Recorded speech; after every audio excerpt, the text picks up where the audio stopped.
If we lose freedom in America, there is no place to escape to.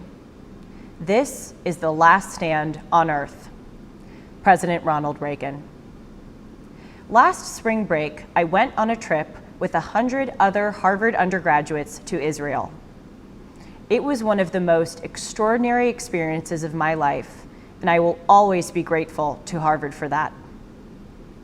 I recalled the trip with awe and joy, but a certain moment rattled me. Our group attended a Shabbat dinner at a Tel Aviv synagogue. The rabbi proclaimed, "Welcome to Israel. You are all here from America, the best country in the world." He paused, but not a single person clapped. The Israelis stared in disbelief. Americans are the freest, most privileged people on earth. Yet many of us are ashamed to show any, even the tiniest trace of national pride. Why? Because we Americans of recent generations have been swaddled in prosperity and security, and in consequence have become ungrateful for the blessings we enjoy. It requires vigorous athletic imagination for most of us to consider the basic brutal realities that much of the world experiences daily. Even worse, we have consumed a cultural diet that reduces America to its ugliest moments and dismisses its noble ideals and accomplishments as jingoism. This nation saved the world from global catastrophe 3 times in the 20th century.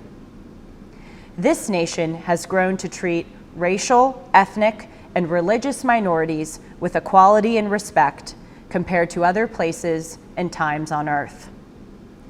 This is the nation where people are not constrained by their gender, religion, or class, but can work to achieve a better life. In this nation, we can criticize our government, secure in the knowledge that we will rise the next morning and our country will still respect our rights. We view these things to be our birthright, our permanent and guaranteed condition, but they are not. They exist only because past generations have sacrificed to secure and maintain them. And to our discredit, we have used these blessings not to strengthen our country, but to tear it down. We members of this university and we Americans have shirked our responsibility as the most privileged cohort on earth. We have remained cringingly silent in the face of corrosive ideas, woke culture, that has corrupted our institutions and severed the bonds that hold our country together. The New York Times won a Pulitzer Prize for reporting that the sole purpose of the American Revolution was to preserve slavery. And we remain silent. The Oregon Department of Education asserts that showing your work and finding the right answer in math is white supremacist. And we remain silent. The American Medical Association has stated that the US should remove gender from birth certificates. And we remain silent. Howard Zinn, the author of the most widely read history text in American public schools, said that America has done, quote, more bad than good. And we remain silent. A huge percentage of the donations to the National Black Lives Matter organization have been spent on compensation and benefits, including several extravagant real estate purchases and questionable consulting contracts. And we remain silent. On this campus, we often hear how oppressive America is.